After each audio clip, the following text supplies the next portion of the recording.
Assalamualaikum warahmatullahi wabarakatuh.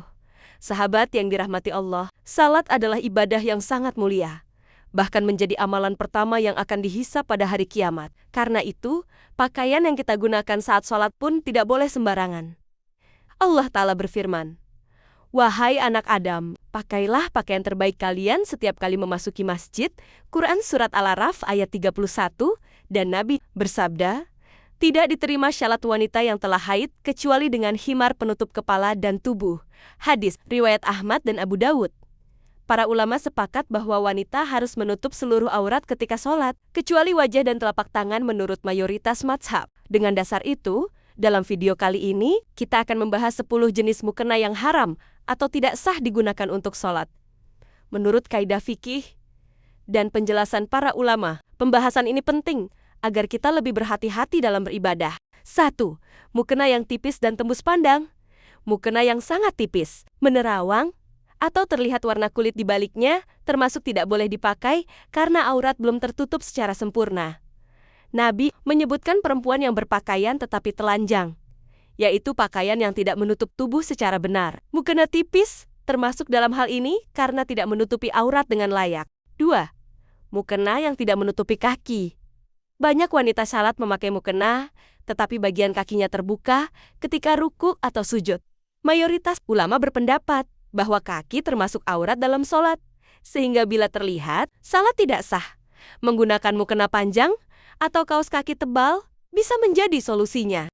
3. Mukena ketat yang membentuk lekuk tubuh meskipun tebal. Jika mukena terlalu ketat hingga menonjolkan bentuk tubuh, maka tidak sah dipakai salat. Kaidah fikih menyebutkan bahwa menutup aurat harus dengan kain yang tidak menggambarkan bentuk tubuh. Bila bentuknya tampak jelas, aurat dianggap belum tertutup. 4. Mukena dari bahan najis atau terkena najis. Mukena yang terkena najis seperti air kencing, darah haid, atau kotoran hewan tidak boleh dipakai salat.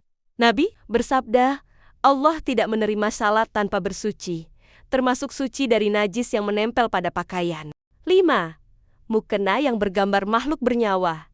Mukena dengan gambar manusia atau hewan tidak boleh digunakan. Gambar makhluk bernyawa adalah sesuatu yang dilarang dalam ibadah karena bisa mengganggu kehusyukan dan termasuk perkara yang tidak disukai oleh para ulama.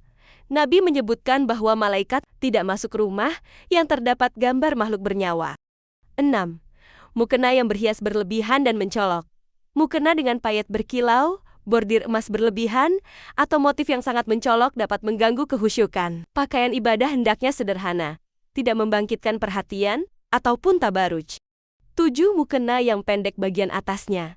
Beberapa mukena memiliki atasan yang mudah terangkat ketika rukuk atau sujud. Jika rambut, leher, atau punggung terlihat, maka salat tidak sah.